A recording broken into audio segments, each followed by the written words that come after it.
Voilà donc pour ce discours en direct depuis l'Assemblée générale des Nations Unies à New York de Benjamin Netanyahou, le Premier ministre israélien, qui aura parlé environ une quarantaine de minutes, un peu comme Mahmoud Abbas hier, le leader palestinien. C'était d'ailleurs à peu près à la même heure, comme si on avait voulu respecter une sorte d'équité politique, diplomatique. On va évidemment analyser tout ce qui a été dit ce soir avec nos invités. Bonsoir Nadia Ellis, bonsoir Jean-Charles. Spécialiste dans l'analyse du discours à l'Université de Tel Aviv. Olivier Rafovitch, bonsoir.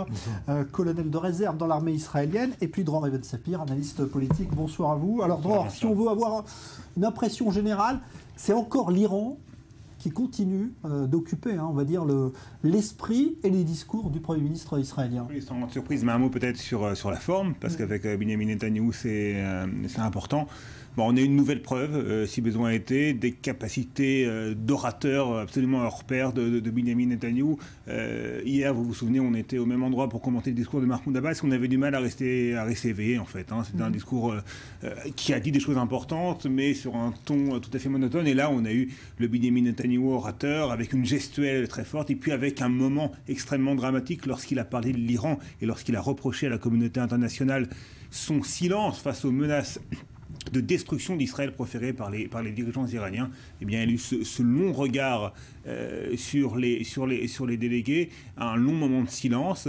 C'est un exercice un petit peu périlleux parce que, bien évidemment, ce moment-là, le moment le plus fort de son discours, sera tourné en dérision dans les réseaux sociaux, c'est absolument une évidence.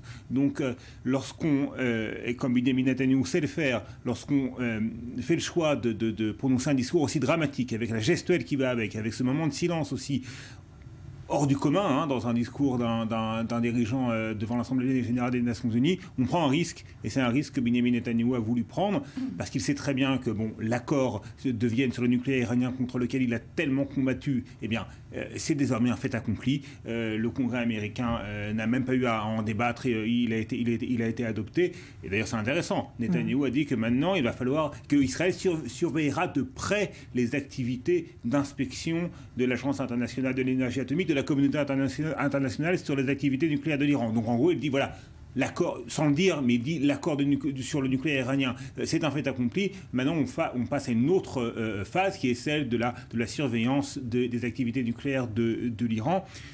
Et sur le dossier palestinien, bien, elle s'est beaucoup moins exprimée que sur le dossier iranien. Ça a été beaucoup plus bref, bien évidemment. Et là, il a rappelé, c'est important, son engagement pour la solution à deux États. Alors, on va y revenir en détail, évidemment, mais déjà une première impression avec vous.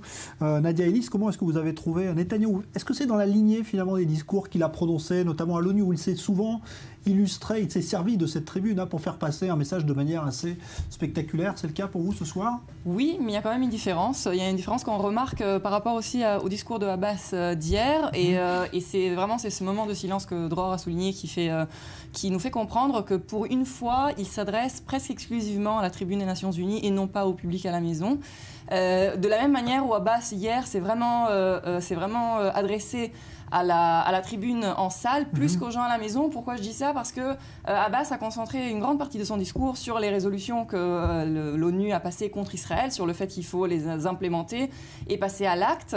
Et donc, évidemment, ce n'est pas quelque chose qu'on dit à quelqu'un qui est à la maison, mais plutôt à ceux qui sont présents en salle. Et de la même manière, ce silence de reproche, parce que c'était vraiment un silence de reproche que Netanyahou a fait pendant ces longues secondes, c'était adressé aux délégations en salle et non pas aux gens à la maison. C'est-à-dire les gens à la maison ne peuvent pas se reprocher de n'avoir rien dit parce que finalement, ce n'est pas leur rôle. Donc c'est intéressant, pour une fois, ils n'essayent pas de convaincre le grand public derrière leurs écrans, mais plutôt les gens qui sont en salle et qui seraient coupables donc de ne pas avoir agi au moment où il fallait agir, ce qui est toujours un argument qui marche très bien, d'autant plus qu'il a parlé avant évidemment de la Shoah, des 6 millions, de la guerre, du passé du peuple juif. Et donc là, il voulait vraiment exprimer tout son reproche vis-à-vis du silence d'aujourd'hui, qui est le même qu'il y a eu dans le passé. Olivier Rafovitch, l'Iran, encore une fois, très présent ce soir. Moi, je ne vais pas rentrer dans la technique du discours, ni dans la formule du discours. Je vais rentrer dans le fond du discours, si vous permettez. Je pense qu'ici, il y a un pas qui était franchi. C'est un warning, c'est un appel au monde via l'ONU, où Israël dit au monde qu'il est possible que nous agissions On vous le dit officiellement, il est impossible que l'Iran, ce pays islamiste et fasciste qui ment au monde depuis des années, obtienne la bombe atomique. Elle veut la bombe atomique. Elle déclare qu'elle veut détruire Israël. Personne n'a réagi dans la communauté internationale. Personne, vraiment personne, aucun pays n'a levé le petit doigt. Israël dit aujourd'hui qu'Israël va peut-être réagir, et je vous le dis maintenant, nous vous le disons aujourd'hui aux Nations Unies. À mon avis, c'est une démarche qui n'a pas été franchie jusqu'à maintenant par Israël, via son Premier ministre, via Netanyahou. Et je pense que nous sommes aujourd'hui, de manière générale, dans une situation de guerre au Moyen-Orient.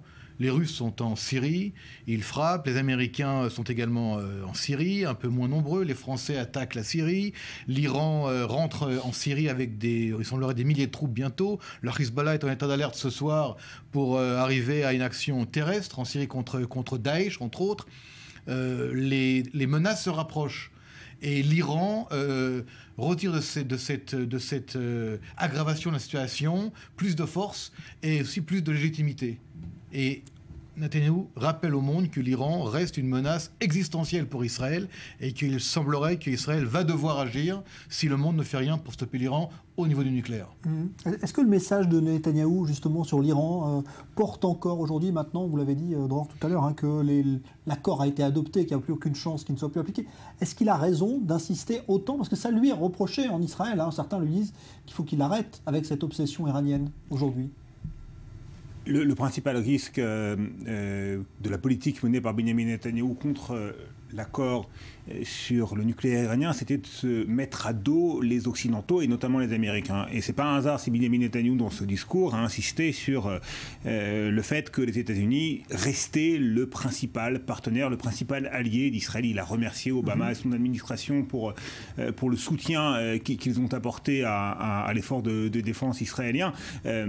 Donc, de ce point de vue-là, on sent quand même que Benyamin Netanyahou est passé à une autre phase, qu'il accepte le fait accompli du nucléaire, de l'accord sur le nucléaire iranien, et que maintenant, eh bien, encore une fois, les Israéliens, et il le dit très clairement, vont surveiller de près les activités nucléaires de l'Iran et rappeler à l'ordre l'Agence internationale de l'énergie atomique si elle ne fait pas bien son travail, si elle laisse passer d'éventuelles violations de ce même accord de Vienne contre lequel Netanyahou s'est exprimé à plusieurs reprises. Donc maintenant, il ne s'agit plus de combattre cet accord, il s'agit, c'est la seule chose qui reste à faire du point de vue israélien, de vérifier si cet accord est effectivement appliqué et si les Iraniens ne trompent pas leur monde. Donc là-dessus, il y a, c'est très net dans ce discours, une évolution par rapport à ce dossier du nucléaire iranien.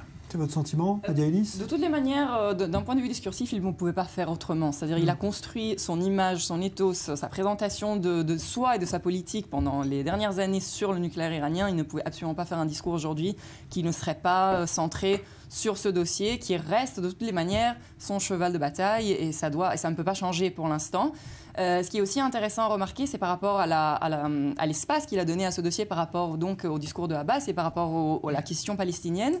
Parce qu'il a quelque part mis en proportion le discours d'Abbas, dans la mesure où Abbas a parlé 40 minutes du dossier deux États et du fait qu'Israël ne s'assoit pas pour des accords de paix, etc. etc. Et Netanyahou arrive, il parle pendant une demi-heure de l'Iran, et puis les dernières 10 minutes, en gros, après avoir dit que voilà, nous faisons face à des problèmes gigantesques de la taille du problème iranien, alors oui, les négociations de paix, nous sommes prêts, vous n'êtes pas prêts. Voilà, enfin, on a mieux à faire, on a de choses plus importantes à faire face que le problème palestinien. Une petite remarque par rapport à ce que Nadia a dit tout à l'heure sur le fait que Netanyahou s'adressait avec ce moment de silence avant tout aux délégués de l'ONU présents dans l'hémicycle. J'en suis pas si sûr. Moi, j'ai plutôt l'impression qu'il avait comme objectif de rompre cette indifférence globale de l'opinion publique vis-à-vis de l'Assemblée générale des Nations Unies, parce que demain, dans la presse internationale, dans les médias, on va parler, on va repasser ce moment de silence. C'est absolument important. Ça peut être considéré comme un gimmick. En tout cas, l'objectif est très clair. Faire en sorte que les opinions publiques occidentales n'oublient pas les visées destructrices de l'Iran par rapport à Israël. Ce moment de silence, il est important. C'est le moment le plus important. C'est un peu paradoxal comme un moment de silence, le moment le plus important d'un discours. C'est l'image qui va rester, c'est sûr. Mais c'est l'image qui va rester, et Netanyahou va faire parler de lui dans les prochains jours, dans les médias internationaux, c'est certain, par ce biais de ce moment de silence. Moi, je ne pense pas que c'est un gimmick. Moi, je pense que c'est malheureusement une situation véritable, la réalité du monde. Le monde aujourd'hui... C'est un gimmick pour faire accepter cette réalité. Non, mais attendez, sûr, c'est un gimmick, mais d'abord, c'est un discours qui parle au monde, qui dit que le monde a été totalement silencieux, reste silencieux. Même lorsqu'il demande au monde « Qu'avez-vous fait ?», personne n'a répondu, personne n'a réagi dans cette salle. Il y a une indifférence totale par rapport à la sécurité d'Israël. Je crois qu'aujourd'hui, il ne faut pas voir ce discours comme un acte de marketing politique. Voir ce discours comme une véritable prise de position israélienne qui dit encore une fois, c'est mon avis, que Israël ne peut pas et ne pourra pas rester indifférent à ce qui se passe, ni par rapport à l'Iran, ni par rapport à Daesh. Vous savez, aujourd'hui, il y a presque 300 000 morts en Syrie. Seulement maintenant, l'Europe et d'autres commencent vaguement à agir. Les Russes sont déjà à l'intérieur. Combien de morts il va devoir y avoir pour vraiment agir? Aujourd'hui, le problème de l'Iran fait que le leadership iranien continue depuis des années et continue encore aujourd'hui à déclarer officiellement qu'il veut la destruction physique et totale de l'État d'Israël. Le monde ne réagit pas. Aujourd'hui, je pense qu'au-delà des formules, de la manière, du gimmick, évidemment, c'est des manières de faire, mais il y a aussi une véritable formule claire qui dit au monde Israël va devoir agir. Et je pense que derrière la formule et la technique, il y a un vrai message avec un vrai contenu. Et je crois que les Iraniens ce soir devraient bien réfléchir, et ceux qui les soutiennent bien réfléchir à ce qui va se passer dans les prochains jours et les prochaines semaines. Si ce discours reste un gimmick, alors nous avons un gouvernement qui n'est pas sérieux. On ne va pas se permettre. Fois, hein, quand même. L'image avec la bombe et la ligne rouge, si c'était pas ça un gimmick dans le vide. Oui, mais là, il le dit, nous allons devoir agir. Bah, c'est ce qu'il avait dit à l'époque. Il a redit très clairement qu'il continuera à empêcher les livraisons d'armes syriennes au Hezbollah. Là, c'est un message, bien évidemment, adressé à un certain Vladimir Poutine. Et vous savez qu'en Israël, il y a parfois des choses qu'on ne voit pas et qui sont faites, et des choses qui sont faites, mais pas toujours qu'on sait pourquoi et d'où elles viennent. Donc la panoplie des actions aujourd'hui est assez large. Il y a eu des discussions avec les Russes à Moscou au sujet de la liberté d'action israélienne pour sa sécurité en territoire syrien. Ce n'est pas impossible que dans ces mêmes discussions qui n'ont pas été publiquement évoquées, il y a également des formules semblables pour d'autres pays. Je crois qu'Israël aujourd'hui rentre dans une situation où on quitte les paroles, on quitte les mots, on quitte donc les gimmicks pour des actions plus précises. Parfois elles seront visibles, parfois invisibles, mais le résultat restera un résultat fondamentalement important pour notre sécurité. Alors on continue évidemment à débriefer, à analyser ce discours que vient de prononcer Benjamin Netanyahou à l'ONU, édition spéciale sur i24 News. On va d'ailleurs tout de suite vous remontrer ce qui va rester le moment fort de ce discours, cette scène dont on vous parle et dont sans doute on n'a pas fini de parler, où Netanyahou prend à témoin finalement cette communauté internationale, ces pays de l'ONU, du silence qu'ils ont opposé à l'accord sur le nucléaire iranien. Regardez. 70 ans après le meurtre de 6 millions de juifs, les dirigeants de l'Iran promettent de détruire mon pays, promettent d'assassiner ma population. Et la réaction de cet organe, la réaction de presque tous les gouvernements représentés ici, ça a été absolument rien. Le silence complet. Un silence assourdissant.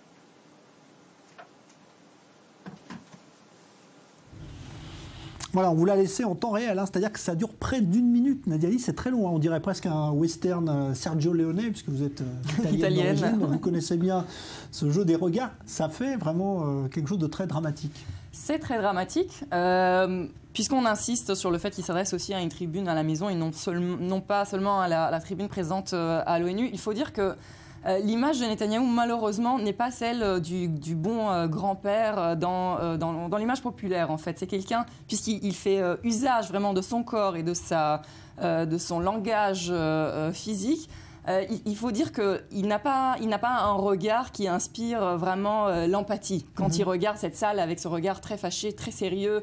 Et c'est quelque part un peu problématique. Qu'il a répété ça devant son miroir pour avoir parce que c'est un regard très théâtral. Oui, je pense qu'il regardait aussi la montre pour voir les secondes qui passaient parce qu'on l'a vu baisser son regard à plusieurs reprises. Donc certainement, il avait en tête l'effet qu'il voulait obtenir. Comme on a dit tout à l'heure, on va en parler énormément. Je me demande si vraiment le public qui a pu voir ça à la maison et qui va voir les parodies et ce qui va sortir, comme Dror le disait tout à l'heure, va vraiment avoir de l'empathie pour ce moment qui, en soi, est très fort et très bien pensé. Et c'était le but de rechercher qu'on en parle et que dans les médias internationaux, encore une fois, on se demande pourquoi Benjamin Netanyahou a cessé de parler pendant un moment aussi long dans un discours. Et ce sera l'un des seuls, si ce n'est le seul discours de l'Assemblée générale des Nations Unies dont on reparlera dans les jours et les semaines qui viennent. De ce point de vue-là, l'objectif sera atteint. Sans doute. Juste une chose. Il ne dit pas aux gens vous n'avez rien dit à cause de l'accord avec l'Iran. Non. Il dit vous n'avez rien dit lorsque l'Iran, il y a une semaine, déclare qu'il faut détruire l'État d'Israël. Et quelque part, il dit également à l'Occident qu'il se trompe d'ennemi, mais également qu'il se trompe d'allié. C'est ça, il dénonce un peu la liesse autour de l'accord. L'Iran devient l'allié, Israël devient l'ennemi. Et il leur dit vous vous trompez de route. Et si vous vous trompez de route, moi je vous montrerai la bonne route à suivre. Et quelque part, cette assemblée de l'ONU est comme une classe de mauvais élèves. On les voit comme ça, pratiquement honteux, un peu même avec une espèce de le regard baissé, parce qu'ils ont honte de leur comportement et peut-être même de leur chancellerie, qui n'ont pas été capables de réagir à ce qui se passe. Et je crois qu'Israël aujourd'hui joue le rôle qu'Israël doit jouer. Israël est un grand pays.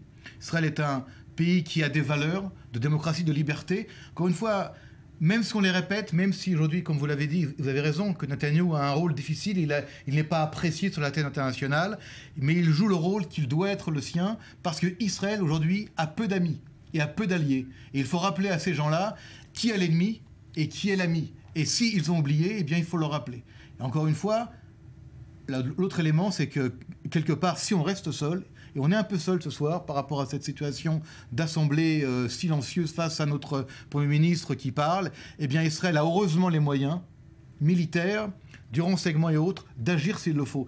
Et cette capacité de le dire que nous devrons et nous pourrions agir s'il le faut, même seul, montre qu'Israël aujourd'hui revient à sa stature d'État très important sur la scène internationale, même si les gens vont critiquer, même si demain il y aura des critiques sur les réseaux sociaux, même c'est pas important.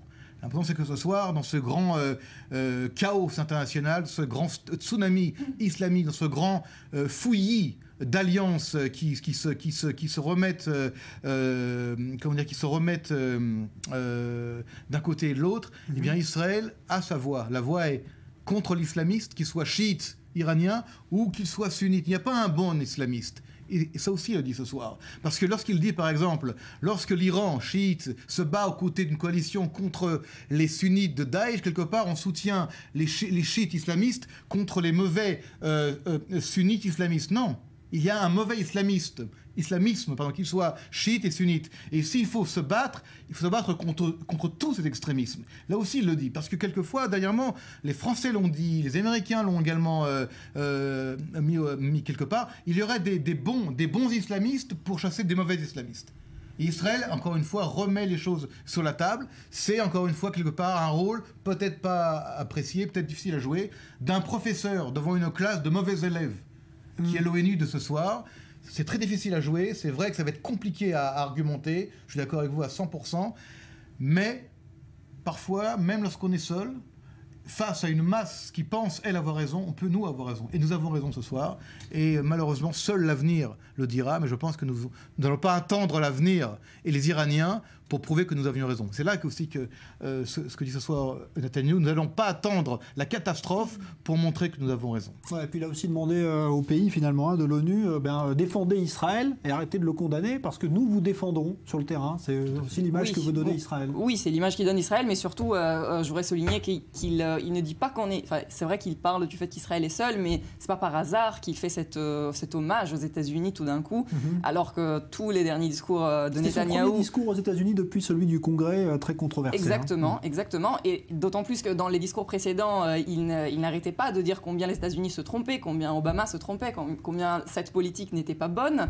Et tout d'un coup, il retourne donc cette image et il parle des États-Unis. Le mois prochain, Benjamin Netanyahu et Barack Obama vont se rencontrer probablement. C'est très important. Et là, il y avait une préparation en quelque sorte, Netanyahou qui a aplani le terrain dans la perspective de cet entretien. Mais je pense qu'aussi face au monde, il fallait qu'il rappelle un peu aux gens qu'Israël est tout petit, oui sans doute, mais on est quand même du côté des grands, des forts et des meilleurs, donc les États-Unis. Il fallait remettre un peu en place toute cette histoire de la dispute entre Obama et Netanyahou et réitérer le fait qu'Israël est l'allié des États-Unis, et c'est très important. C'était un hommage surprenant dans ce contexte, et donc sans doute avec un but. Également un point important qui a été souligné à la fin du discours, il l'a dit de manière un petit peu minorée, c'est qu'il y a des alliances qui sont existantes entre des pays arabes modérés et l'État d'Israël, également des pays d'Afrique, il rappelle de l'Égypte, qui est à la fois arabe, également africaine, d'autres pays en Afrique bien au-delà, il n'a pas dit les noms. Nous savons qu'il y a aujourd'hui, par rapport à Daesh, par rapport à l'islamisme intégriste, qu'il soit chiite ou sunnite, une conjonction d'intérêts nouvelle entre l'État d'Israël et d'autres pays arabes, au Moyen-Orient, mais également des pays musulmans en Afrique noire et bien au-delà aussi, qui voient en Israël le porte-avions de la cause et du combat contre l'islamisme intégriste, qui est une menace grave pour ces pays-là. Je pense au Nigeria, je pense au Kenya, je pense à d'autres pays qui ont été chercher l'État d'Israël. Je pense même à l'Égypte, qui aujourd'hui est une alliance énorme pour l'État d'Israël, qui est aujourd'hui un pays qui se bat contre l'islamisme du Hamas, bien plus encore que l'État d'Israël. Et cette alliance-là, dont il mentionne à la fin de son discours, est, je crois, l'avenir des relations entre l'État d'Israël aujourd'hui, qui voit devant lui un Occident en déclin, une perte de vitesse de l'Europe occidentale, la montée des pays émergents comme des grandes puissances comme la Chine et la Russie contre l'islamisme.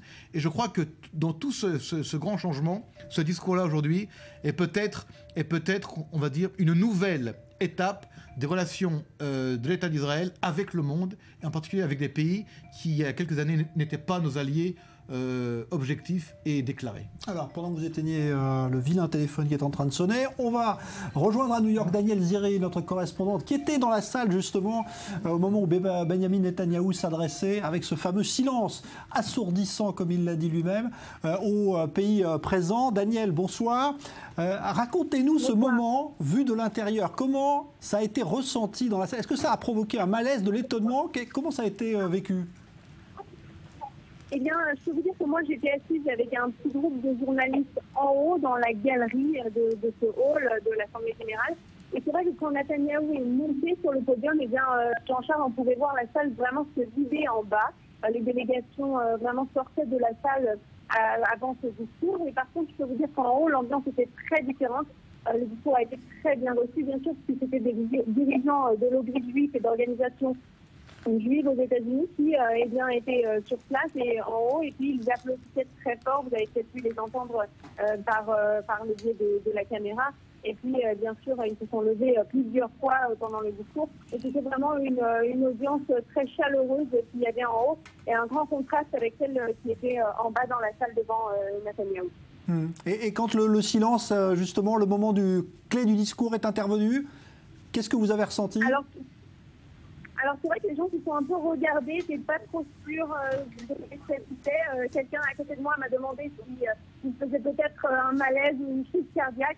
En tout cas, ce qui est vrai, c'est qu'après, on s'est vraiment rendu compte, les autres journalistes qui étaient avec moi aussi, que de façon assez ironique, eh bien, ce silence était peut-être le moment fort de ce discours de Netanyahou. Et c'est vrai qu'il a utilisé ce silence juste après avoir en fait pointé du doigt l'ONU en disant que pendant 70 ans après le meurtre de 6 millions de Juifs, eh bien, l'Iran avait promis de tuer le peuple d'Israël et d'éliminer le peuple d'Israël, et que la réponse de l'ONU a été non-existence et un silence complet. Et donc là, il a marqué ce moment de silence qui était assez long et on ne savait pas trop quoi en penser au début. Et puis ensuite, il a continué en disant que si l'Iran s'attaquait directement à vos nations, en s'adressant bien sûr aux membres de l'Assemblée générale, eh bien, vous ne seriez pas si silencieux, a-t-il dit. Un dernier mot, Danielle Ziri, sur le programme qui attend maintenant Netanyahou à New York, parce qu'on sait qu'il a toujours un programme très chargé quand il se rend aux États-Unis.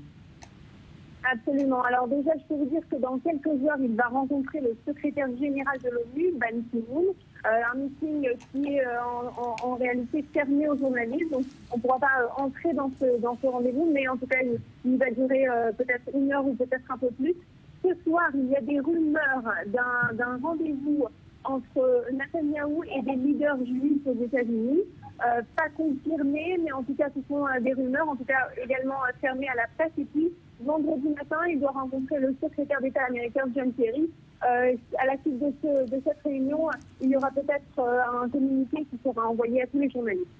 Merci Daniel Ziri en direct de l'Assemblée Générale de New York. On continue à évoquer l'autre aspect quand même de ce discours de Netanyahou, la question palestinienne, la réponse notamment à ce qu'a dit Mahmoud Abbas hier. On a vu d'ailleurs que Netanyahou a tenu à répondre à Mahmoud Abbas sur la question de Jérusalem et de l'esplanade du Mont du Temple, théâtre de tension ces jours-ci. On l'a vu parce qu'il y a des fêtes juives qui coïncident avec des fêtes musulmanes. Les tensions restent si vives d'ailleurs que certains itinéraires dans la vieille ville sont interdits aux fidèles juifs qui désirent se rendre au mur des lamentations, comme l'a constaté ce matin Maxime Pérez, reportage.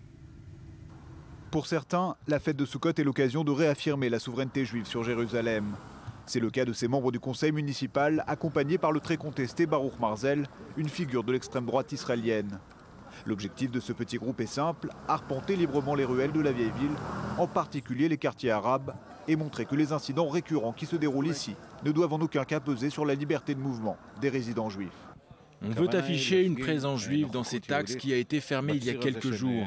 Les juifs doivent pouvoir accéder à l'ensemble de Jérusalem. C'est pour cette raison que nous sommes ici, pour s'assurer que les juifs puissent continuer à emprunter cette route pour se rendre jusqu'au mur des lamentations. Personne ne doit leur en empêcher. Mais si les fidèles juifs peuvent aujourd'hui circuler en toute sécurité, c'est que les forces de l'ordre veillent sur eux. Tout au long du parcours qui mène au mur des lamentations, lieu saint du judaïsme, des policiers en nombre et lourdement armés sont postés à chaque intersection. Ils offrent une présence dissuasive. Cette situation occasionne parfois quelques accrochages, comme ici avec ces Palestiniennes qui reprochent à un policier de les avoir bousculés. Ces femmes qu'on appelle les sentinelles d'Al-Aqsa se rassemblent habituellement aux abords du mont du Temple, l'esplanade des mosquées, où elles tentent de perturber l'entrée de fidèles juifs. Les Palestiniens n'interviennent pas, mais n'en pensent pas moins. Pour cet homme, la présence de juifs ici n'est que blasphème et provocation. Aucune religion n'accepterait qu'on attaque ces lieux saints, ni les juifs, ni les chrétiens, ni les bouddhistes. Nous, musulmans, condamnons ces mesures policières. Al-Aqsa est à nous, il restera entre nos mains et nous reviendra. Dieu en a décidé ainsi et ce n'est pas les juifs qui changeront ce fait. Les touristes qui ne cessent d'affluer ne semblent pas perturbés par l'atmosphère tendue. C'est le cas de ces touristes chinois. Je ne me sens pas spécialement en danger. Les gens ici sont même plutôt chaleureux. Si on se perd, il n'y a pas de problème à se faire indiquer le chemin. À l'intérieur du quartier juif, changement de décor et d'ambiance. Sukkot est pour la plupart un moment de réjouissance. Chacun s'évertue à entretenir la tradition ancestrale. Au pied du mur occidental, les fidèles continuent d'affluer par milliers. Les tensions dans la vieille ville de Jérusalem n'ont pour l'instant pas affecté le bon déroulement des fêtes juives de Sukkot. Mais la situation pourrait à nouveau dégénérer ce vendredi à l'occasion de la grande journée de prière pour les musulmans. La police israélienne reste mobilisée. Alors à Mahmoud Abbas qui évoquait hier les violations d'Israël sur les lieux saints musulmans, Netanyahou ce soir, Dror, a répondu nous voulons le statu quo, rien d'autre. Nous voulons le statu quo, nous respectons le statu quo, il n'est pas question de le modifier. Israël a respecté, respecte et respectera la liberté de culte sur les lieux saints à Jérusalem. C'était l'occasion aussi pour Benyamin Netanyahou de rappeler les valeurs fondamentales d'Israël et en fait de s'adresser aux opinions publiques occidentales en leur rappelant que les valeurs d'Israël sont également les leurs. D'ailleurs, un petit mot sur la Cour suprême et sur sa présidente, donc sur le système démocratique israélien, c'est intéressant parce que le rôle de la Cour suprême est parfois, j'ouvre une parenthèse, remise en cause à l'intérieur même du parti au pouvoir, du parti de Benyamin Netanyahou, du Likoud. Et Benyamin Netanyahou, pour l'instant, justement, a freiné la plupart des tentatives qui visaient à remettre en cause le statut de la Cour suprême. Ça peut paraître anecdotique, mais c'est important, parce que là, il y a un enjeu de civilisation. Netanyahou rappelle qu'Israël est un pays démocratique qui appartient en quelque sorte à la civilisation libérale occidentale, parce que dans certains cercles en Europe, mais aussi aux États-Unis, et ça c'est assez nouveau et c'est inquiétant. On a tendance à remettre en cause cette appartenance. Alors, Nadia Ellis, il était obligé de répondre à Mahmoud Abbas sur la question de Jérusalem, parce que Abbas avait commencé son discours avec justement ces problèmes. Oui, alors Mahmoud Abbas hier a quand même essayé de faire un glissement très original, pour le moins, de dire que le conflit, Israël est en train de tourner le conflit en conflit politique, de conflit politique en conflit religieux, ce qui est quand même assez étonnant à partir du moment où je crois qu'on est tous d'accord que le conflit est à la base religieux. De toutes les manières, la religion y joue un rôle très important, mais c'était une façon assez intelligente, en fait, de... en gros, lancer la balle du côté israélien et de dire voilà, c'est de votre faute parce que nous, finalement, on essaie seulement de prier à la mosquée et c'est vous qui nous l'empêchez. Évidemment, Netanyahou était obligé de répondre de quelque manière. Il l'a fait par le biais d'une phrase qu'il répète pratiquement à chaque discours. D'ailleurs, aujourd'hui, j'ai écouté les autres discours des années précédentes et il commence normalement par cette phrase, à savoir le fait qu'il y a 2000 ans, 2500 ans, le roi David avait la capitale de son royaume à Jérusalem. Donc, pour ceux qui disent que le peuple d'Israël n'a pas de racines en Israël, pour ceux qui nient que Jérusalem est notre capitale éternelle, etc., eh bien, nous sommes là depuis 3000 ans et 1500 ans avant les musulmans. Donc ça, c'est quelque chose qu'il répète à chaque fois. C'est vraiment une phrase récurrente dans ses discours. Forcément, il la répète encore une fois. Ça ne va pas vraiment résoudre la situation parce que peu importe ce qu'il y avait il y a 3000 ans, malheureusement le problème est aujourd'hui et ce n'est pas en retournant en arrière de quelques milliers d'années qu'on va résoudre la situation. Mais c'est un point important qu'il essaye toujours de souligner parce qu'effectivement, il y a dans l'opinion publique du monde, il y en a qui pensent qu'Israël a été créé il y a 67 ans. Alors qu'il n'y avait aucun lien des Juifs avec cette terre, ce qui est évidemment faux. Olivier Rafovitch. Écoutez, j'ai envie de vous dire que les Arabes se moquent du monde, se moquent de nous, se moquent de tout le monde. Ils mettent des cocktails Molotov, des pierres et du matériel de guerre dans la mosquée. Ils jouent au football autour de l'esplanade de leur mosquée, qu'ils appellent les lieux saints de l'islam et qui sont tachés et qui sont souillés par eux-mêmes. Imaginez-vous, nous, des juifs ou des chrétiens, utiliser le Vatican pour les chrétiens ou le mur pour nous comme lieu de guerre ou de combat, jamais de la vie. Il y a ici une volonté politique, je dirais malsaine, malheureusement bien connue, des Arabes musulmans, d'utiliser Jérusalem comme provocation de base, d'amener les caméras de télévision, d'envoyer maintenant par les iPhones des images de par le monde et de crier Allahu Akbar avec des femmes en noir devant les caméras de télévision en poussant des soldats ou des policiers israéliens pour prouver qu'ils sont encore une fois menacés par cet État d'Israël. Je voudrais faire un jeu de mots, si vous me permettez. Abou Mazen est tout sauf zen. Il est à la fois mené par les islamistes intégristes du Hamas et également les islamistes de Jérusalem, mais il y a également une islamisation des Palestiniens et des Arabes également en Israël. Et c'est très dangereux de jouer avec Jérusalem. Pour nous, Jérusalem n'est pas une question mineure. C'est l'épicentre, c'est l'ADN de l'État d'Israël et du sionisme. Le mot sionisme vient de Sion, qui est Jérusalem. Maintenant, qu'il y ait ici des problèmes entre différentes communautés, ils doivent être résolus. Mais que les Arabes, les Palestiniens vendent au monde une image selon laquelle Israël empêcherait la liberté de culte, de qui se moque-t-on ? Le monde entier aujourd'hui peut voir en Syrie la destruction des lieux qui étaient avant l'islam par les islamistes sunnites, détruits jusqu'à la dernière pierre au nom de l'islam. On voit en Afghanistan les statues bouddhistes détruites par les talibans et maintenant par les nouveaux membres de l'État islamique. On voit les chrétiens d'Orient massacrés et décapités par les islamistes. De qui se moque-t-on ? Mais malheureusement, la presse internationale, et là je m'excuse, mais je ne peux pas rester ici indifférent. La presse internationale, et occidentale en particulier, et les agences de presse, l'AFP, Reuters, nous vendent et vendent au monde entier des fausses images. On se moque encore une fois de l'opinion internationale, on veut prouver que les Israéliens et les Juifs sont contre la liberté de culte. C'est entièrement faux. Maintenant, encore une fois, on se trompe d'ennemis, on se trompe d'alliés, et tout cela est lié à la même idéologie, au même paradigme. On essaye de mettre l'État d'Israël hors la loi, on essaie de nous montrer que les islamistes, l'islam, sont aujourd'hui la voie à suivre, on essaie de nous vendre une Iran islamo-fasciste proche de la paix, un Hezbollah islamo-fasciste qui va vers la paix, et l'État d'Israël, un État qui serait contre la paix. On se moque de qui ? On se moque d'abord de l'intelligence du monde, de l'histoire du monde, et également de nous. Et nous, encore une fois, on voit ça, on réagit peut-être de la manière la plus simple possible. On ne peut pas parler à toute la presse et dire qu'ils ont tort, mais il y a ici, de la part de Mahmoud Abbas, une véritable provocation, je dirais un manque d'intelligence politique, et il rentre dans la politique basique du Hamas, du Hezbollah. Il sait très bien qu'Israël défend les lieux saints. Et c'est très bien qu'après ce discours, c'est le Waqf et la ville de Jérusalem qui vont parler ensemble pour essayer de remettre les choses en état. Et ceux qui vont nettoyer les mosquées vont être en fin de compte des employés municipaux avec le Waqf à Jérusalem pour que tout rentre dans l'ordre. Mais malheureusement, encore une fois, on nous vend n'importe quoi, on se moque du monde, mais c'est pas nouveau. Et c'est terrible. Alors, justement, vous parliez de Mahmoud Abbas et de son discours hier. Il s'adressait aussi, principalement, évidemment, à la rue palestinienne, mécontente apparemment de la manière dont il gère le dossier du processus de paix avec Israël. Comment ce discours de Mahmoud Abbas a-t-il été reçu? Eh bien, Mathias Inbar s'est rendu aujourd'hui à Ramallah, reportage. Mahmoud Abbas avait prévu une bombe. Il ne s'agissait pour les Palestiniens que d'un feu d'artifice amateur. Rien ou presque à Ramallah ne mentionne le discours du président palestinien à la tribune des Nations Unies. Les automobilistes n'ont quasiment pas respecté la demande de leur leader d'accrocher un drapeau palestinien en voiture.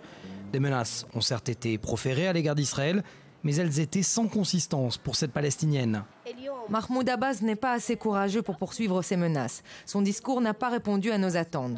Si je le rencontrais, je lui dirais « merci pour tout, mais tu es trop vieux aujourd'hui et rentre à la maison ».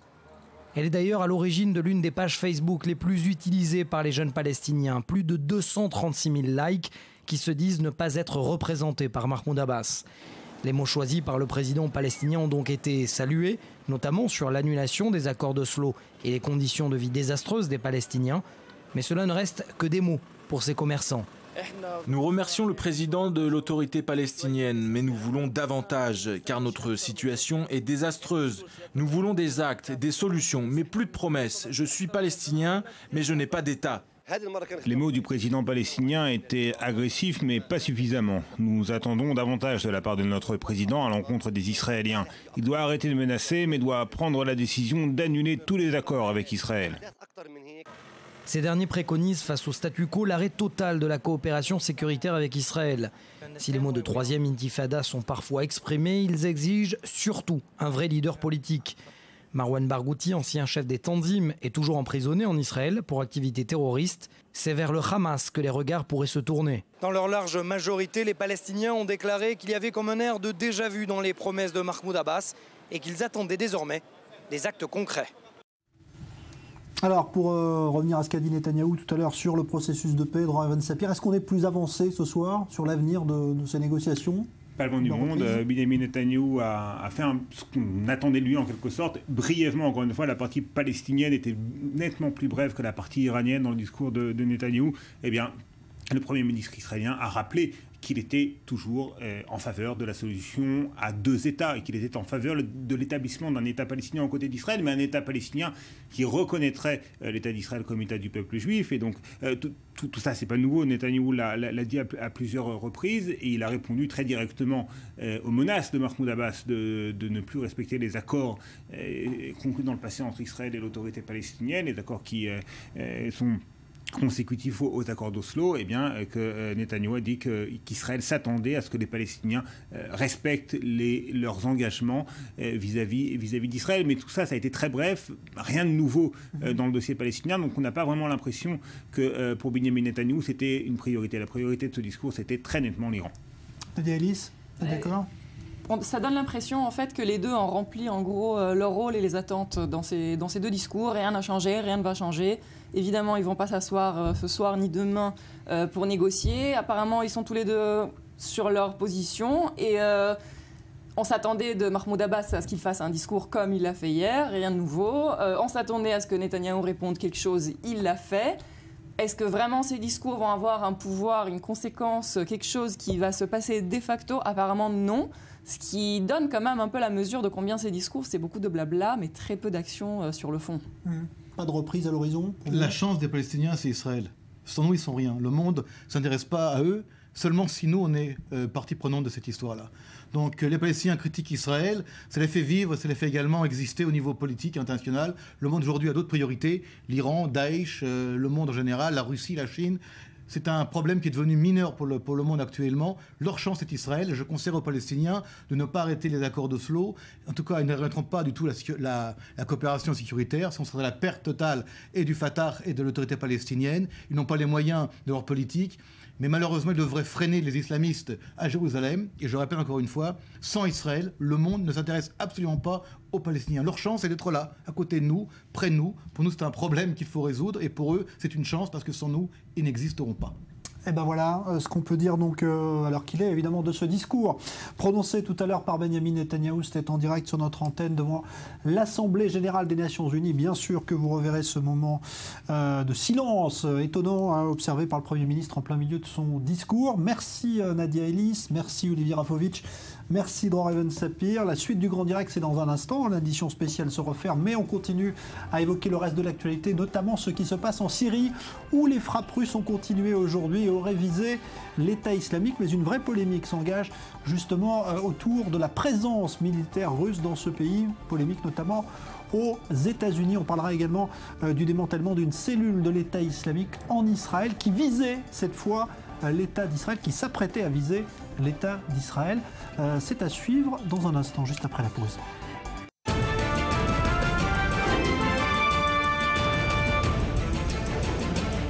L'actualité donc ce soir, c'est aussi et toujours la Syrie. La Russie a frappé de nouveau aujourd'hui sur le territoire syrien une trentaine de frappes alors qu'une cinquantaine d'hélicoptères et d'avions russes sont déployés actuellement sur le territoire syrien. Cette fois, Moscou affirme avoir visé délibérément l'État islamique en plusieurs endroits, peut-être même à Palmyre, même si ce n'est pas tout à fait confirmé ce soir. Mais la polémique sur l'engagement russe continue de faire rage, notamment depuis les États-Unis. Léa Berdugo. Nouvelles frappes aériennes russes en Syrie. Elles suivent d'autres bombardements qui se sont déroulés dans la nuit de mercredi à jeudi. Les cibles, selon la Russie, 4 positions du groupe État islamique dans la zone d'Idleb, au nord de Homs et dans la ville de Hama. Seulement, selon une source de sécurité syrienne, les Russes auraient bombardé des positions de l'armée de la conquête. Cette alliance regroupe plusieurs composantes de l'insurrection syrienne, dont le Front al-Nosra, affilié à Al-Qaïda. Washington, de son côté, se dit inquiet. Le secrétaire américain à la défense Ashton Carter a déclaré qu'il était peu probable que ces frappes aient visé des djihadistes de l'EI. John Kerry dit partager ses inquiétudes. Des inquiétudes que nous avons évidemment à propos de la nature des cibles, le type de cible et le besoin de clarté en ce qui les concerne. C'est une chose de cibler l'État islamique. Nous sommes évidemment inquiets que ce ne soit pas le cas. Un groupe rebelle soutenu par les États-Unis dit avoir été la cible de frappes russes. Sergueï Lavrov dément ces accusations. Il déclare que ces rumeurs ne sont pas fondées et dit œuvrer pour une Syrie unie. Des discussions militaires entre Russes et Américains ont débuté ce jeudi. L'objectif, éviter tout incident entre leurs forces armées intervenant en Syrie. Dans le même temps, le ministre russe des Affaires étrangères dément toute intention d'intervenir en Irak. Non, nous n'avons pas l'intention d'étendre nos frappes aériennes à l'Irak. Nous n'avons pas été invités, on ne nous l'a pas demandé et nous sommes des gens polis, comme vous le savez. Nous n'y allons pas si nous ne sommes pas invités. La Russie a distribué à ses partenaires du Conseil de sécurité de l'ONU un projet de résolution antiterroriste associant le régime syrien à une coalition contre le groupe État islamique et le Front al-Nosra. Voilà, et j'ajoute qu'une réunion entre chefs d'état-major adjoints israéliens et russes se tient également ce soir à Tel Aviv, signe qu'il y a une vraie agitation dans la région. On va en parler avec vous, messieurs. Bonsoir à vous, Emmanuel Navon, bonsoir. Professeur de relations internationales à l'Université de Tel Aviv. Raphaël Jérusalemi, bonsoir à vous. Vous êtes ancien officier dans le renseignement militaire israélien. C'est vrai que ça suscite beaucoup d'agitation, d'inquiétude. Est-ce qu'il faut être inquiet de voir les Russes intervenir finalement, on devrait peut-être se réjouir qu'ils viennent prêter main forte à la coalition internationale. C'est votre cas ou pas, Emmanuel Navon? Il faut bien comprendre que la Russie ne vient pas exactement prêter main forte à la coalition qui n'est pas exactement internationale. On parle, les frappes aériennes est une coalition américaine, britannique, la France qui s'est joint récemment, également l'Australie. C'est essentiellement... Quelques pays arabes aussi? Oui, mais c'est essentiellement une coalition plus ou moins de l'OTAN contre l'État islamique, avec une position occidentale qui consiste à dire que dans tout futur règlement politique éventuel, Assad devrait être écarté, alors que la position russe est différente. Les Russes, eux, ne sont pas venus s'ajouter aux frappes aériennes de la coalition occidentale. Au contraire, eux, ils viennent pour défendre Assad. Et ils disent clairement qu'ils sont venus pour défendre Assad contre l'État islamique. On voit que certaines de leurs frappes ne visent pas l'État islamique, mais d'autres groupes qui sont des insurgents contre Assad. Cela aussi crée, bien entendu, la polémique. Mais très clairement, aujourd'hui, on voit les différences de position et de politique entre la Russie et les pays occidentaux, à savoir que la Russie, elle, est venue pour préserver le régime de Assad. Et c'est bien entendu de présenter cela comme quelque chose qui n'est pas contradictoire avec la stratégie occidentale, en essayant de dire, d'une part, protéger Assad aujourd'hui, c'est également lutter contre l'État islamique, et que ceux qui luttent contre l'État islamique finalement protège Assad. Donc la Russie essaie en fait de montrer qu'elle n'est pas en porte-à-faux avec l'Occident. Et autre argument de la Russie aujourd'hui consiste à dire, et là elle touche bien entendu une corde sensible européenne essentiellement, que si l'on veut mettre fin au problème des réfugiés vers l'Europe, il faudra au bout du compte parler avec Assad. Et cela bien entendu commence déjà à trouver un certain écho en Europe. Raphaël Jérusalemi. Oui, alors, en militaire, je vais vous parler du tactique, du stratégique et du géopolitique. Alors sur le plan tactique, il est évident dans cette situation où se trouvent des forces françaises, anglaises, américaines et russes et j'en passe, il y a un besoin absolu de coordination, éviter des donc accidents. Forcément, on se parle. Oui, c'est une question de temps, à mon avis, franchement, avant qu'il y ait un accident. Ouais. C'est-à-dire qu'un avion rentre dans l'autre ou tire sur l'autre. Donc il est absolument impératif, au plan le plus tactique, le plus de base, sur le terrain, que les Israéliens, effectivement, se concertent avec les Russes pour éviter tout incident technique, militaire, et faire signaler aux Russes qu'ils peuvent faire ce qu'ils veulent, mais que les Israéliens aussi, le cas échéant. Sur le plan stratégique, en l'absence d'une véritable présence puissante, convaincante de la coalition menée par les Américains, nous devons bien nous rabattre sur les Russes, parce qu'en attendant, ils sont une sorte de tampon quand même avec tout ce qui se passe en Syrie. Il y a tout d'un coup une puissance, une armée qui fait son travail. Alors, est-ce qu'ils visent cette cible aussi ? 50 appareils déployés, c'est suffisant, ça vous semble être beaucoup d'appareils, et puis c'est quand même les Russes, donc les Russes n'y vont pas de main morte, ils font pas de quartier, et en attendant, ça nous donne une sorte de supplément, si vous voulez, de barrière en plus contre les débordements de ce conflit vers Israël. Au plan géopolitique, il faut bien l'admettre. Personne n'aime Assad, nous ne sommes pas amoureux du président Assad, mais en l'absence de l'émergence d'une Syrie libre, démocratique, nous risquons d'avoir faire une Libye divisée, récupérée par des mouvements terroristes et salafistes.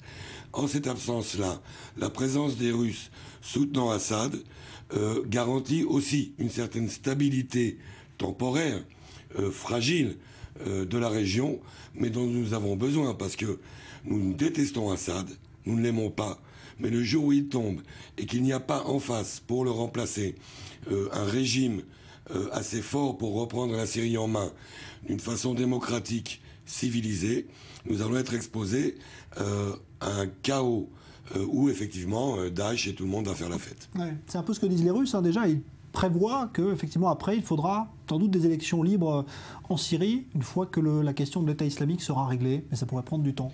Oui, bien entendu, la Russie est en mauvaise position pour prêcher les élections libres et la démocratie, mais il faut bien s'admettre à la réalité, qui est que depuis l'effondrement de l'Irak à la suite de la guerre de 2003, eh bien, il y a cette émergence effectivement de ces forces islamiques radicales. Cela, les Russes ne manquent pas de le rappeler au monde, puisque c'est sûr que cette situation est le fruit également de l'intervention militaire de 2003. Et ce que Vladimir Poutine essaie aujourd'hui de dire, ou en tout cas le discours qu'il essaie de tenir, ce qu'il essaie de convaincre, c'est que finalement il vient essayer de réparer finalement la situation créée par les États-Unis en 2003, et que, encore une fois, comme je l'ai dit tout à l'heure, la divergence de base entre lui et les Occidentaux, c'est la question d'Assad. Mais là-dessus, il commence déjà, on voit là comment il parvient déjà à créer une division entre les Américains et les Européens. Poutine est expert à créer des dissensions entre les Européens et les Américains.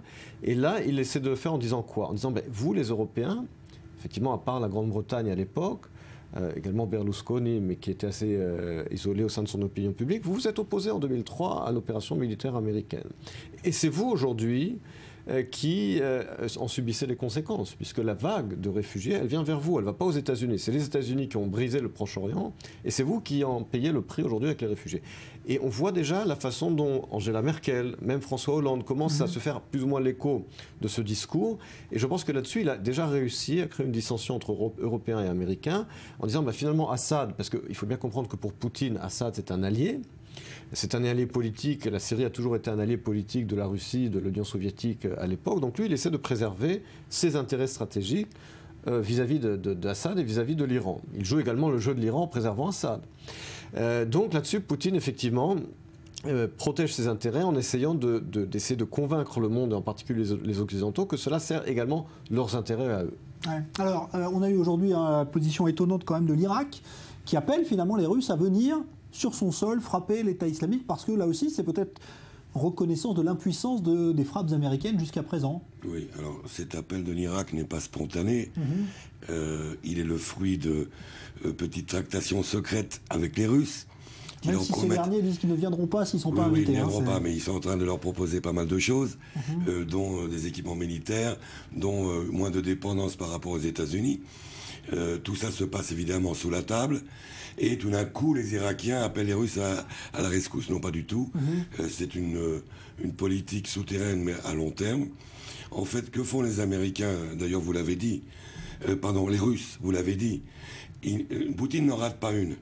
Partout où Obama s'est montré timide ou a reculé d'un pas, Poutine s'est montré franc et avancé d'un pas. Donc, la même chose avec l'Égypte, où aujourd'hui les Russes proposent un armement qu'ils n'avaient pas proposé avant aux Égyptiens. Bon, leurs Mistral sont passés sous le nez, sont passés aux Égyptiens, les Français les ont vendus. Mais il y a encore pas mal d'armements que les Russes proposent aux Égyptiens. Partout où les Américains faiblissent, les Russes se renforcent. Et Poutine regarde chaque millimètre du Proche-Orient. N'oublions pas que, traditionnellement, de même que tous les présidents américains ont voulu faire établir la paix entre Israël et les Palestiniens et la stabilité au Proche-Orient, de toutes ces décennies-là, tous les leaders russes ont eu une seule ambition: dominer le Proche-Orient, dominer la Méditerranée, dominer le Golfe. Et donc, c'est la grande tradition russe. Et Poutine en profite, mais à fond la caisse, devant tout le monde, d'une façon qui est même presque grotesque, parce qu'effectivement, il montre à quel point les Américains ont loupé le coche, et les Européens, parce que, ok, Hollande, Merkel, etc., mais ils n'étaient pas obligés de s'aligner à 100% sur les Américains. Lorsque Hollande était tellement décidé à renverser Assad en prétendant qu'il fallait établir une Syrie libre, il s'est arrêté, mais c'était pas parce que les Américains lui ont dit de s'arrêter. Donc il y avait là une timidité européenne qu'on voit où? En Ukraine. La façon dont les Européens se conduisent en Ukraine encourage 10 fois plus Poutine à faire tout ce qu'il veut au Proche-Orient. Ah ben voilà. Alors, puisqu'on évoquait la menace que représente l'État islamique, eh bien, Israël s'en inquiète également, d'autant qu'on vient de mettre à jour une cellule terroriste dans le nord d'Israël. 7 Arabes israéliens inculpés, mais à la différence des affaires précédentes, ils ne projetaient pas de se rendre en Syrie pour combattre avec lui, mais de commettre des attentats sur le sol israélien. Joseph Emmanuel. Ils préparaient des attentats contre des cibles policières et militaires, précisément dans le nord d'Israël, tout près de leur lieu d'habitation. 7 citoyens arabes israéliens ont été mis en examen ce jeudi par le parquet de Nazareth. On les soupçonne d'appartenir à une cellule du groupe État islamique. La police israélienne rapporte que ces hommes ont pris contact avec d'autres arabes israéliens déjà présents en Syrie, dans les rangs de Daesh. Les suspects nient aujourd'hui ce dont ils sont accusés. Ils disent que c'est inventé. Ils disent que les interrogateurs du Shin Bet les soumettent à des pressions, les forcent à reconnaître ce qu'ils n'ont pas fait. Ils se sont fournis en armes, ils ont utilisé des armes et ont aussi recueilli des renseignements et se sont préparés. Tout ceci pour atteindre leurs objectifs. Ces hommes auraient reçu pour instruction de se fournir en armes, fusils d'assaut M16 en priorité, mais faute d'argent, les apprentis djihadistes auraient planifié d'attaquer leur cible à l'aide de cocktails Molotov. C'est donc la première fois que la mouvance État islamique prévoit une attaque sur le territoire israélien. L'acte d'accusation des suspects rapporte les cibles choisies, un commissariat de police, une base militaire près de Nazareth et, plus insolite, des commerces vendant de l'alcool ou des jeux, 2 interdits de l'islam rigoriste. L'un des suspects, Ahmed Ahmad, 26 ans, purge actuellement une peine de prison à perpétuité pour le meurtre d'un chauffeur de taxi. C'est donc depuis sa prison qu'il aidait ses comparses à planifier leurs actes. Les 7 suspects sont poursuivis pour intelligence avec un agent étranger ennemi, violation de la législation sur les armes, trafic et complot criminel. En juin dernier, 6 bédouins israéliens avaient déjà été arrêtés pour contact avec l'État islamique. Comme beaucoup de pays, Israël doit faire face à l'appel de Daesh sur ses citoyens. Plusieurs dizaines d'Arabes israéliens ont tenté de rejoindre les rangs de Daesh en Syrie. Mais ce phénomène reste bien plus limité qu'en France. Il serait entre 500 et 1000 Français à avoir rejoint le groupe terroriste État islamique en Syrie, contre une trentaine d'Arabes israéliens. Alors, phénomène inquiétant évidemment pour Israël de voir que des cellules de l'EI peuvent projeter des attentats, cette fois en Israël, et ne pas chercher à gagner la Syrie, Raphaël Jérusalemi. Oui, pas vraiment inquiétant, puisqu'il y a eu des attentats en Angleterre, en France. Nous ne sommes pas plus mal placés, je dirais même au pourcentage, mais peut-être mieux placés que beaucoup de pays européens qui subissent le même problème. On l'a dit dans le reportage, il y a des garçons qui sont recrutés par l'État islamique, des salafistes, soit par Internet, soit autrement, et qui agissent, et pas toujours... D'ailleurs, souvent, lorsqu'ils rejoignent la Syrie, ça peut être pour aller se battre avec ISIS, mais des fois, c'est juste pour l'entraînement, et revenir dans leur pays d'origine pour commettre un attentat. Donc Israël est un petit peu au même tarif que tous les autres pays. Ces gars-là ont été arrêtés après, comme le reportage l'explique d'ailleurs, on sait plus ou moins ce qu'ils visaient. Ça veut dire quoi? Ce ne sont pas seulement des aveux, ça veut dire qu'ils ont été suivis, surveillés pendant un certain temps pour voir où ça menait. Et ils ont été arrêtés.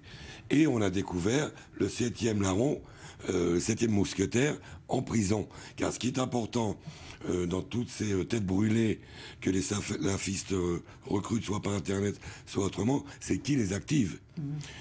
Parce que c'est très bien de se lever un matin et de vouloir commettre un attentat. Mais il faut savoir comment, il faut avoir des moyens, il faut avoir des conseils, même de l'argent. Et donc là, ce qui est important pour les services de renseignement, ce n'est pas d'attraper tout de suite un terroriste ou un autre, mais bien de remonter la filière autant que faire se peut. Je pense qu'aujourd'hui, la filière, malheureusement, c'est souvent le web. Mais dans ce cas-ci, il y a quand même quelqu'un qui les a activés de prison, ce qui est encore plus grave, et ce qui montre à quel point les ramifications sont tentaculaires. Et donc, nous, comme en France, comme en Angleterre, devons faire face à ce problème. C'est un problème qui doit inquiéter, qui doit être pris au sérieux, plus que peut-être que le terrorisme palestinien actuellement, Emmanuel Navon. D'abord, les deux sont liés. Les deux sont liés. C'est un phénomène qui est propre, c'est vrai, pas seulement à Israël, mais également à d'autres pays occidentaux comme la France, la Grande-Bretagne et d'autres, c'est-à-dire des pays qui ont d'assez importantes minorités arabes, ce qui est le cas également d'Israël. Et on voit ces filiations également avec le terrorisme radical, avec l'État islamique en Syrie et en Irak. Mais dans le cas d'Israël, bien entendu, cela est lié, et on ne peut pas le déconnecter du problème palestinien, puisque ces mêmes Arabes israéliens se considèrent également comme palestiniens, et qu'il y a un lien entre les deux. Donc le problème d'Israël rappelle, d'une certaine manière, c'est vrai, comme vous l'avez dit, celui de certains pays occidentaux, en particulier européens, mais celui d'Israël est plus compliqué, parce qu'il est lié également au terrorisme palestinien, qui vient se greffer sur ce lien entre les Arabes israéliens, certains Arabes israéliens qu'on vient de parler dans votre reportage, et le soutien pour l'État islamique en Irak et en Syrie. Merci Emmanuel Navon, merci à vous Raphaël Jérusalemi. Donc après le démantèlement de cette cellule terroriste liée à l'EI dans le nord d'Israël. Il y a tout juste 30 ans aujourd'hui, Israël menait un raid aérien loin, très loin de sa zone habituelle d'action. C'est le siège de l'OLP à Tunis qui était alors visé. Yasser Arafat devait s'y trouver, mais il n'est finalement pas rentrer dans le bâtiment. Raid en représailles à un attentat anti-israélien qui avait été revendiqué quelques jours plus tôt par le Fatah. Julia Ganancia. Il y a 30 ans, 50 Palestiniens et 18 Tunisiens tombaient sous des bombes israéliennes. Le 1er octobre 1985 au matin, plusieurs avions de chasse israéliens accompagnés de 2 Boeing 707 chargés de ravitaillement décollent d'une base aérienne en Israël.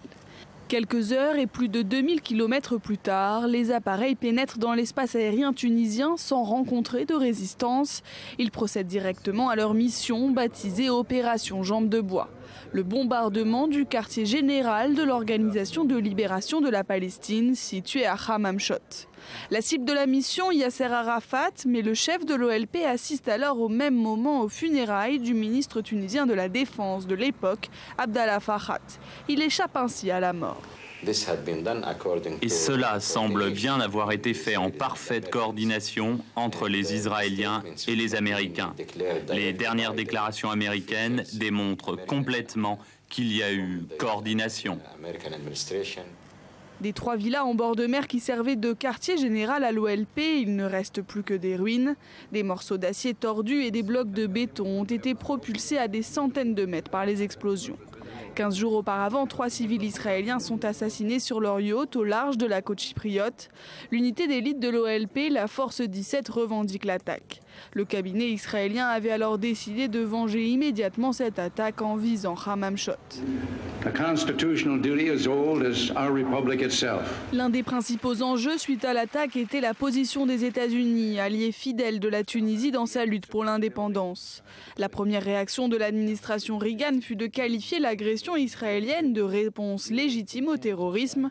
Bourguiba convoqua l'ambassadeur des États-Unis en Tunisie pour le menacer d'une rupture des relations diplomatiques entre les deux pays si Washington opposait son veto à la résolution des Nations Unies sur l'attaque. Les États-Unis décidèrent finalement de s'abstenir lors du vote. En Afghanistan, l'armée affirme avoir repris le contrôle ce soir de la ville de Kunduz. Une offensive avait été lancée pour enlever cette grande ville afghane qui était tombée aux mains des talibans et l'OTAN a dû venir prêter main forte aux Afghans. Léa Berdugo.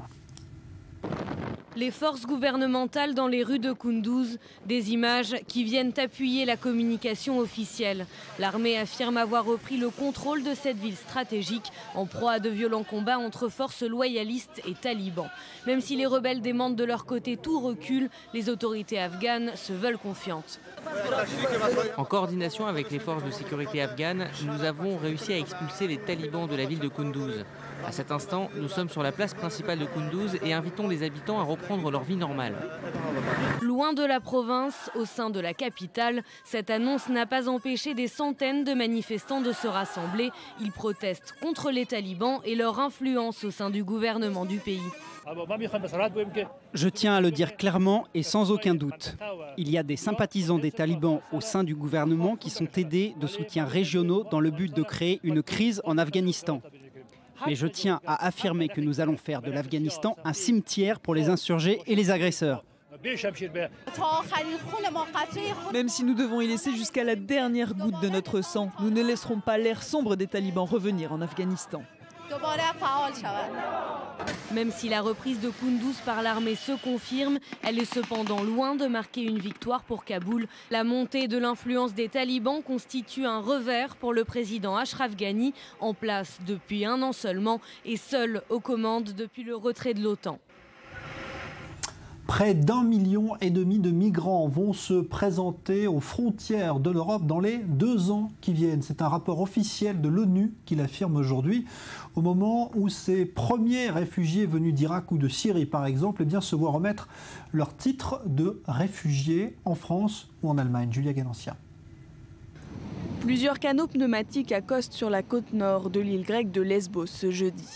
À bord, hommes, femmes et enfants, ces dernières semaines, ils sont des milliers de réfugiés syriens, afghans ou érythréens à débarquer dans cette île de Lesbos, à quelques encablures seulement de la Turquie, et la situation devient explosive. Mais les migrants sont prêts à tout. À la mer pendant 4 heures. On était là-bas environ 4 heures. Le moteur ne marchait pas bien. Il s'est éteint 10 fois. Le moteur ne fonctionnait pas et on a essayé de le réparer. C'était très dur d'arriver jusqu'ici. repair it, but very hardly we came here. Arrivés à Lesbos, ils ne sont pas au bout de leur peine. La plupart continuent leur route à travers l'Europe. En Hongrie, des militaires renforcent la clôture de barbelés à la frontière croate, des travaux qui illustrent la détermination de Budapest de fermer prochainement sa frontière aux migrants. Ils sont entre 500 et 600 à être tout de même entrés en Hongrie ce jeudi dans des bus affrétés spécialement par le gouvernement croate. À Berlin, les autorités locales responsables de la santé et des affaires sociales ont ouvert un stand de vaccination d'urgence dans les bureaux de leur siège après avoir été vivement critiqués pour leur manque de soins offerts aux migrants. La vaccination peut éviter les maladies. Nous essayons d'empêcher que les migrants qui souhaitent vivre ici ne contractent des maladies. C'est aussi une mesure pour nos citoyens. Nous avons pu voir à quelle vitesse une maladie pouvait se propager pendant les épidémies de rougeole. C'est exactement ce que nous voulons empêcher. C'est pour cela que nous avons décidé que nous avions besoin d'un centre de vaccination au plus vite. Nous devons vacciner un maximum de personnes pour immuniser le plus de gens possible. Le Haut-Commissariat de l'ONU pour les réfugiés prévoit désormais que 700 000 migrants chercheront refuge en Europe cette année via la Méditerranée et qu'ils seront au moins aussi nombreux en 2016. Mais ce chiffre ne tient pas compte de tous les migrants qui arrivent par d'autres voies. L'Allemagne à elle seule attend cette année jusqu'à 1 million de migrants car un nombre considérable d'entre eux est originaire des pays des Balkans comme l'Albanie ou la Serbie. Un mot de cinéma à présent en direction le festival du film de Haïfa dans le nord d'Israël. Un festival qui se veut ouvert sur d'autres horizons, parfois surprenants, comme celui du cinéma iranien. Reportage Benjamin Le Suef. Invité d'honneur cette année, le réalisateur iranien Mohsen Makhmalbaf. Écrivain, activiste des droits de l'homme, ce cinéaste prolifique appartient à la nouvelle vague du cinéma iranien. Exilé d'Iran depuis 2005, il vit aujourd'hui à Londres. À Haïfa, le voici de retour dans une ville qu'il connaît bien. Il y avait réalisé en 2012 The Gardener, un documentaire sur les jardins Bahaï. Aujourd'hui, il préside le jury de la sélection des films israéliens, un rôle qu'il aborde avec beaucoup de philosophie.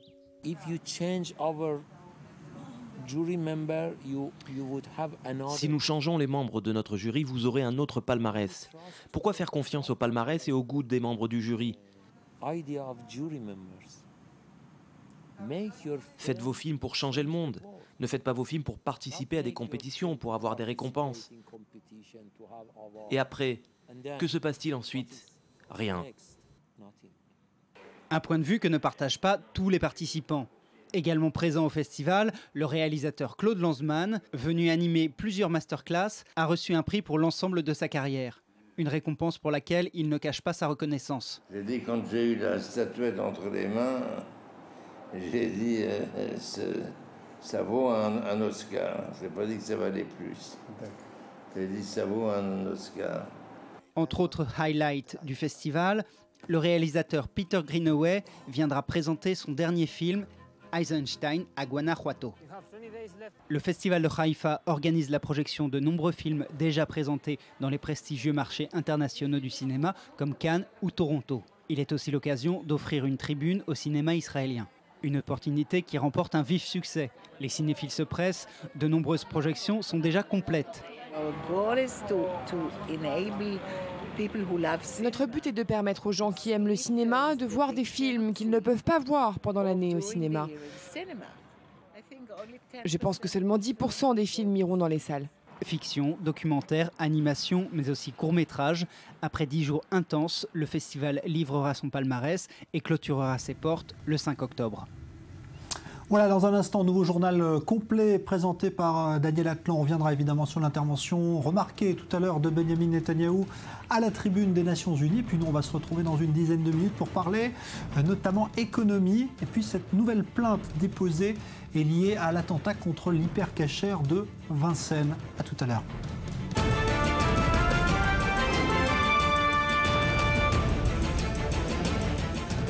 Retour du grand direct avant de parler économie cette dernière minute avec cette attaque à l'arme automatique en Cisjordanie. Ce soir, 2 Israéliens blessés à bord de leur véhicule, pris pour cible par des Palestiniens. Cela se passe près de l'implantation d'Itamar, tout près de la ville palestinienne de Naplouse. D'autres développements à venir évidemment au cours de cette soirée. On accueille Lionel Friedfeld, bonsoir, analyste financier, pour parler donc de l'actualité économique. Alors on évoquait hier ici ce mariage probable entre la Fnac et Darty dans la distribution spécialisée en France, mariage qui fait du bruit, d'autant, Lionel, qu'on apprend que Amazon, qui est le concurrent, on va dire, à Internet de ces marques, eh bien, est devenue, dans le cœur des Français, la marque préférée. La marque préférée, l'enseigne préférée en 2015, elle avait été en 2012-2013, détrônée par les surgelés Picard l'année dernière. Cette année, le trio est Amazon, Picard et les cosmétiques Yves Rocher. Pourquoi ? Parce que les consommateurs aiment le rapport qualité-prix d'Amazon, mais aussi l'ergonomie du site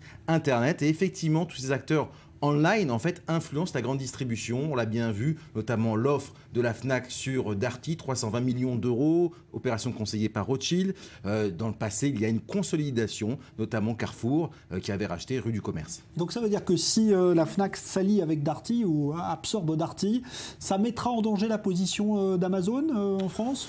Relativement peu, parce qu'Amazon est tellement grand à l'international que vraiment Darty et la Fnac sont des acteurs franco-français. Bon, voilà donc pour cette étude qui montre donc à quel point, effectivement, eh bien, les habitudes de consommation ont changé. Alors, il y a autre chose qui change également, et vous l'avez scruté de près, Lionel Friedfeld, puisqu'avec Philippe Metoudi, vous publiez ce livre, pour l'instant c'est l'édition anglaise qu'on vous présente, Israel and China, de la route de la soie à l'autoroute de l'innovation, ce sera le titre, je suppose, en français, publié chez un éditeur américain, et qui raconte effectivement à quel point les liens économiques sont devenus étroits entre la Chine et Israël, ce qu'on n'imagine pas, on le voit évidemment aujourd'hui, mais ça s'est fait en combien de temps ? De façon assez rapide, on voit des milliards se sont versés sur Israël. D'ailleurs, le rachat, par exemple, de Tnuva par le Danone chinois a été effectif. C'est comme si on avait racheté le Danone français.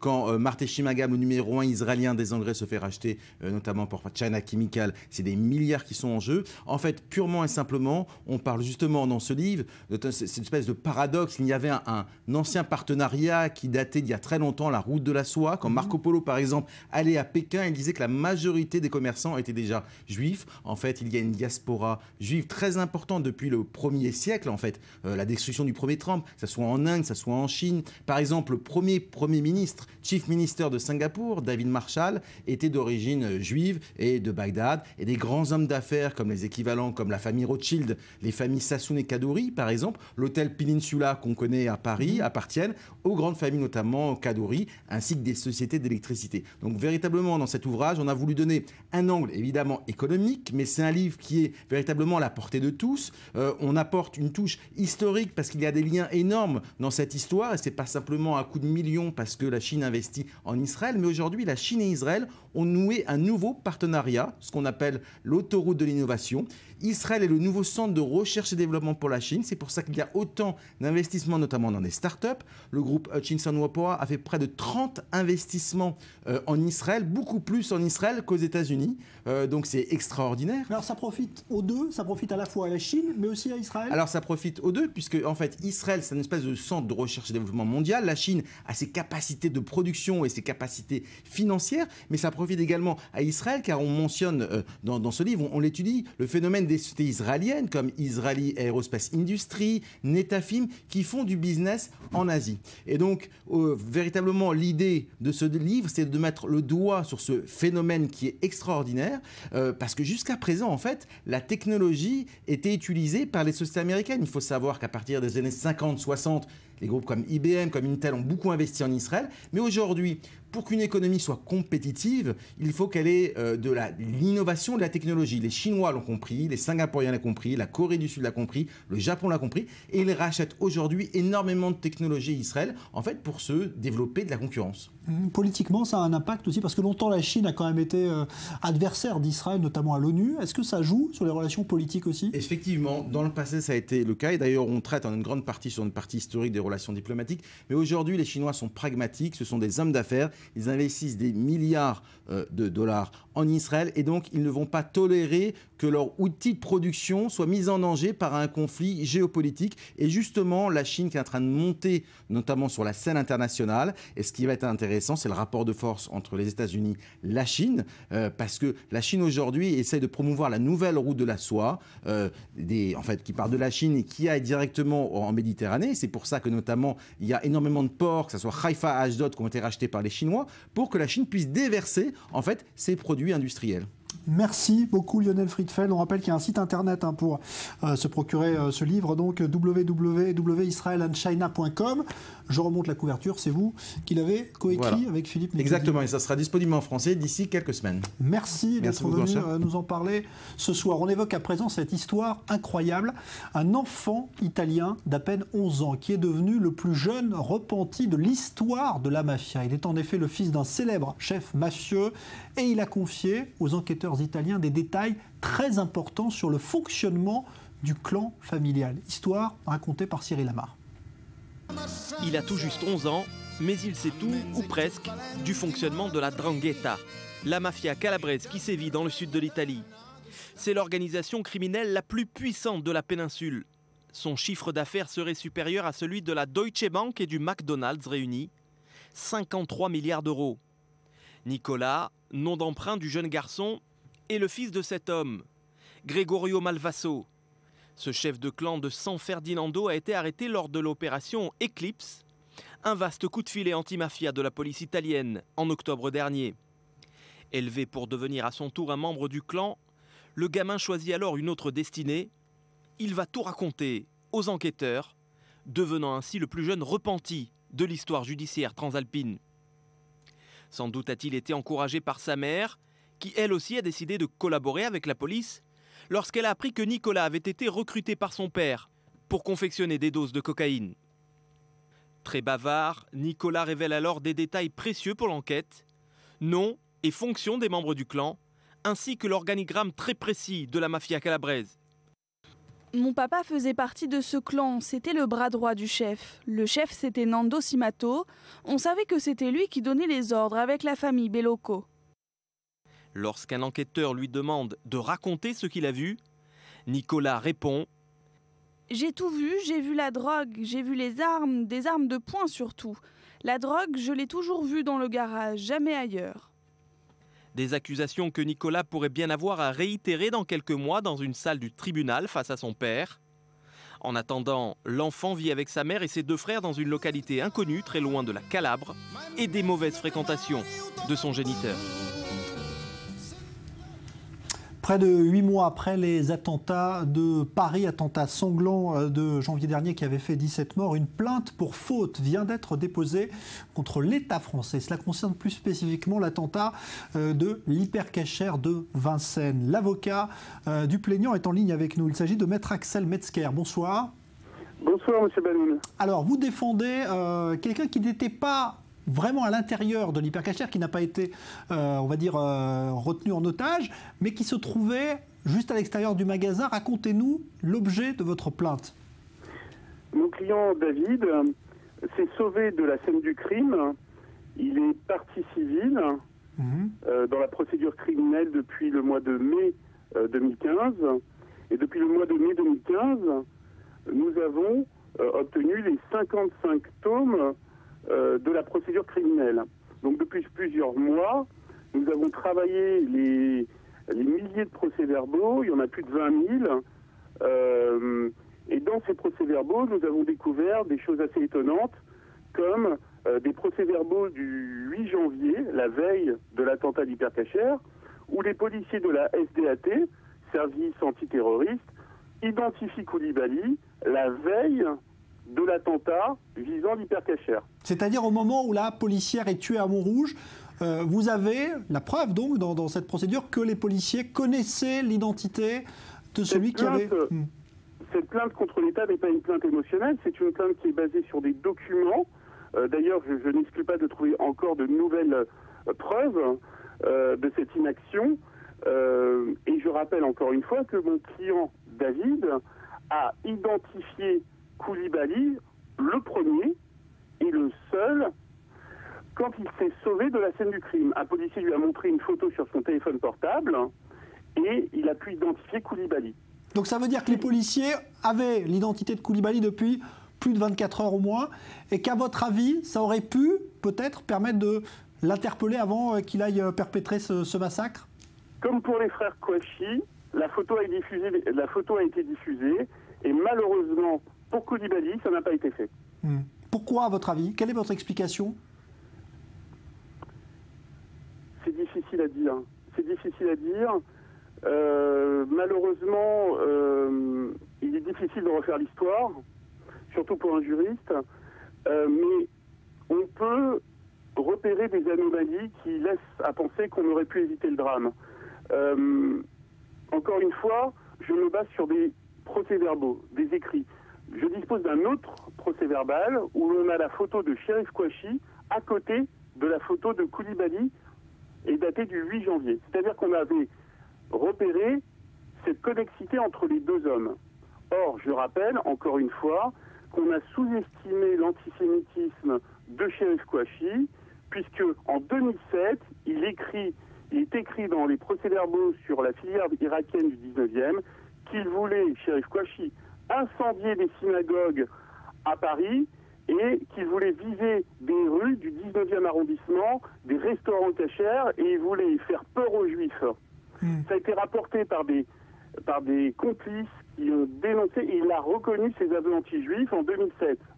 Donc vous dites qu'on ne peut pas refaire l'histoire, Maître Metzger, mais à votre avis, il était peut-être possible de prévenir le deuxième attentat, celui de l'hypercacher de Vincennes, le troisième? À partir du moment où tout le monde savait qu'on visait l'école juive de Montrouge et que Clarissa, la policière, s'est sacrifiée pour sauver ses enfants, justement, on peut considérer que la diligence a été relâchée d'un cran et malheureusement, le lendemain, la communauté juive l'a payé très cher.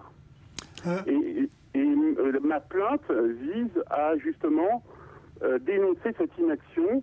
Quand on a le casier judiciaire, le parcours d'Hamidi Koulibaly, les préméditations antisémites des frères Kouachi, ne rien faire, comme je l'ai dit ce matin sur BFM, c'est une faute administrative. La responsabilité de l'État est entière.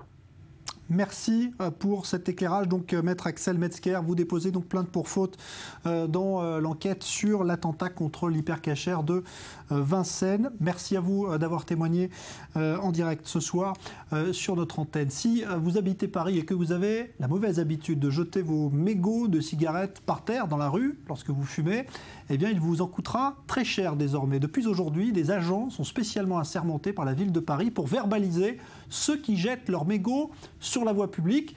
Et c'est apparemment quelque chose de fréquent. Léa Volbert nous appelle depuis Paris, envoyé spécial. C'est un geste simple, machinal, presque anecdotique. Pourtant, il ne devrait pas rester anecdotique très longtemps, puisqu'à partir d'aujourd'hui, le jet de mégots de cigarettes sur la voie publique est sanctionné d'une amende de 68 €. La maire de Paris, Anne Hidalgo, a annoncé la mise en application de cette mesure sur son compte Twitter, #Ville de Paris, assorti de ces quelques mots: la propreté s'applique à tous. Fidèles à leur réputation, les Parisiens s'enflamment, ils crient au scandale et dénoncent une somme exorbitante et justifient bien entendu leur geste par tout un panel d'excuses, parmi lesquelles celle-ci. Ça prendrait beaucoup trop de temps, au moins quelques secondes, d'éteindre sa cigarette, de vérifier qu'elle est bien éteinte, puis de la jeter dans une poubelle. Réponse de la mairie de Paris, la mise en place de 3000 poubelles équipées de cendriers pour éteindre très rapidement sa cigarette. Plus aucune excuse donc pour les fumeurs parisiens, d'autant que la mise en application de cette mesure n'est pas arrivée du jour au lendemain. Le décret a été voté en mai dernier et depuis plusieurs mois déjà, une campagne de sensibilisation a débuté avec entre autres plusieurs affiches placardées sur les murs de Paris sur lesquelles on peut lire respectons la ville de Paris. Plusieurs milliers de cendriers jetables ont également été distribués aux fumeurs parisiens tout au long de l'été. Et puis depuis le mois de septembre, depuis le début du mois de septembre, des simulations de verbalisation ont été effectuées. Après la prévention, place donc à l'action. À partir d'aujourd'hui, près de 200 agents de la ville de Paris vont être répartis aux quatre coins de la ville, habillés en civil, puisque bien entendu il faut être pris en flagrant délit pour être verbalisé. Et d'ici septembre 2016, la mairie de Paris annonce près de 1000 hommes, près de 1000 hommes sur toute la ville de Paris pour bien, respecter rigoureusement la mise en application de cette mesure et surtout endiguer ce véritable fléau puisque ce sont près de 350 tonnes de mégots qui sont ramassés chaque année sur les trottoirs parisiens. Merci Aléa Volbert depuis Paris. Rappel avant de terminer de 2 informations importantes. Tout d'abord cet attentat en Cisjordanie dont je vous parlais tout à l'heure. Confirmation, 2 Israéliens blessés à l'arme automatique par des tirs depuis une voiture. Cela se passe tout près de l'implantation d'Itamar et tout près de la ville palestinienne de Naplouse. Les tireurs sont actuellement recherchés. Puis à l'instant, on apprend qu'aux États-Unis, une fusillade est en cours sur le campus de l'université de Roseburg. C'est dans l'état de l'Oregon, donc dans le nord-ouest des États-Unis. Il y aurait, selon les premières informations d'un média américain, CNN, 10 morts au moins. Information là aussi dont nous allons vous reparler tout au long de cette soirée. Nouveau journal à venir dans un instant, justement, avec David Kazewski. Bonne soirée.